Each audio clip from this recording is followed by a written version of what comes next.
আমার নাম রায়হান। আমার ফ্যামিলিতে মা বাবা আর ছোট্ট একটা বোন আছে। খুব ভালোই কাটছিল আমাদের জীবন। একদিন আমার এক খালাতো ভাইয়ের বিয়ে ছিল। আমরা সবাই সেই বিয়ে বাড়িতে যাই।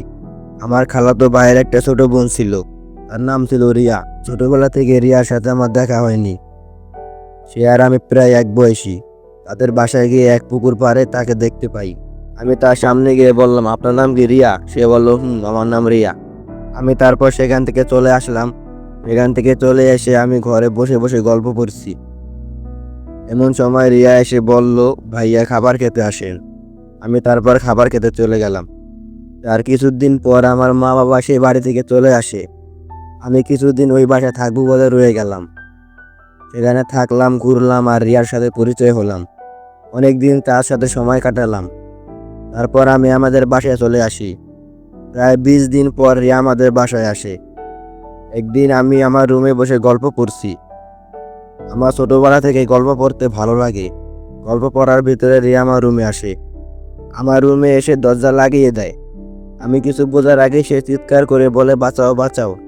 তারপর মা রুমের কাছে এসে দরজা খুলতে বললে রিয়া যেয়ে দরজা খুলে দেয়।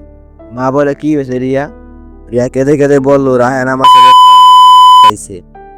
মা আমাকে থাপ্পড় দিয়ে রিয়াকে নিয়ে যাওয়ার সময় বাইরে থেকে দরজা বন্ধ করে চলে যায়।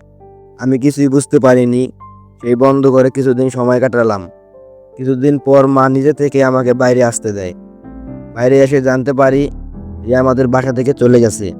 আমি আজও বুঝতে পারলাম না রিয়া আমার সাথে সেদিন এমন করলো কেন। আমি তাদের বাসায় গিয়ে জানতে পারি সে আমাকে ভালোবাসে। তারপর সে আমাকে বলে, আমাকে ভালো না বাসলে আমি আমার নিজের জীবন শেষ করে দিব। এটা বলে রিয়া সেখান থেকে চলে যায়। আমিও বাসায় চলে আসি। তার কিছুদিন পর আবার আমাকে ভালোবাসার কথা বলে। আমি তাকে থাপ্পড় দিয়ে চলে আসি সেখান থেকে। তার কিছুদিন পর রিয়া আমার সাথে দেখা করতে আসে। আমি প্রথমে তার সাথে দেখা করার জন্য রাজি ছিলাম না। তারপরও তার সাথে দেখা করতে গিয়েছিলাম। তার সামনে গিয়ে বললাম, কি বলবেন বলেন। সে বলল, সেদিনের ঘটনার জন্য আমি দুঃখিত, আমাকে মাফ করে দিন। আমি মনে মনে ভাবলাম এবার তাকে মাফ করে দেওয়া যায়। আমি বললাম, আচ্ছা আর কিছু বলবেন?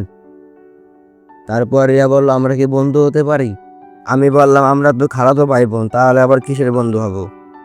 সে বলল, আমি এত কিছু বুঝি না, আপনি আমার বন্ধু হবেন নাকি সেটা বলেন। আমি বললাম, ভেবে দেখি। আর কিছু বলবেন? সে বলল, না। আমি বললাম, তাহলে এবারে আমি যাই। এ বলে আমি বাসায় চলে আসলাম। বাসায় এসে রাত্রিবেলায় তার কথায় ভাবতে ভাবতে ঘুমিয়ে পড়ি।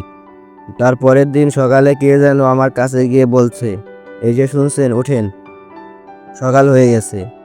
আমি সকাল 10টার আগে ঘুম থেকে উঠি না, কিন্তু সেদিন সকাল 8টা বাজে আমার ঘুম ভেঙে গেল। আমি চোখ মেলে দেখি সেটা আর কেউই নয়, আমার খালাতো বোন রিয়া। আমি কিছুটা অবাক হয়ে গেলাম। আমি বললাম, আপনি এখানে কি করেন? সে বলে, আসলাম আপনাদের বাসায় বেড়াতে। আমার মনে একটা ভয় কাজ করছে, সে আবার সেদিনের মতো আমাকে ফাঁসাবে না তো?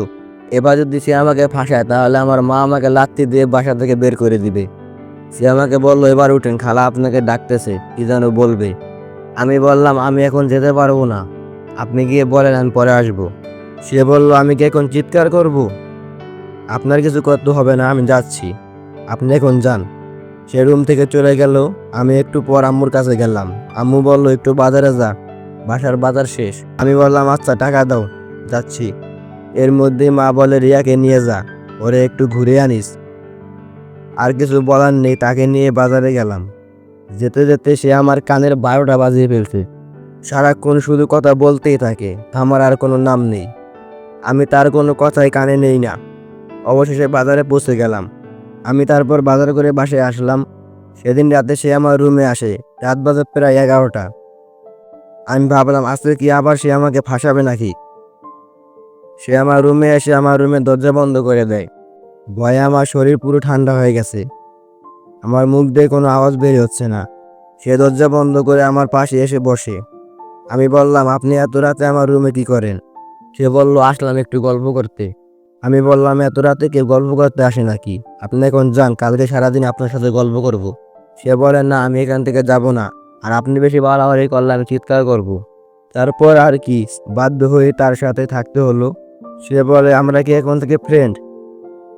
আমি বললাম, আচ্ছা। রিয়া বলল, তাহলে আজকে থেকে আমরা একে অপরকে তুই করে বলবো। কোনো আপনি করে বলবো না। আমি বললাম আচ্ছা ঠিক আছে এবার যান। সে তারপরেও সেই রুমই থেকে গেল।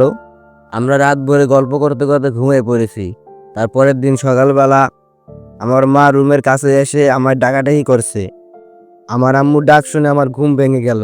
ঘুম থেকে উঠে দেখি রিয়া আমার বুকের উপর শুয়ে আছে। আমি আর কি করব বুঝতেছি না। রিয়াকে আস্তে আস্তে জাগানোর চেষ্টা করলাম।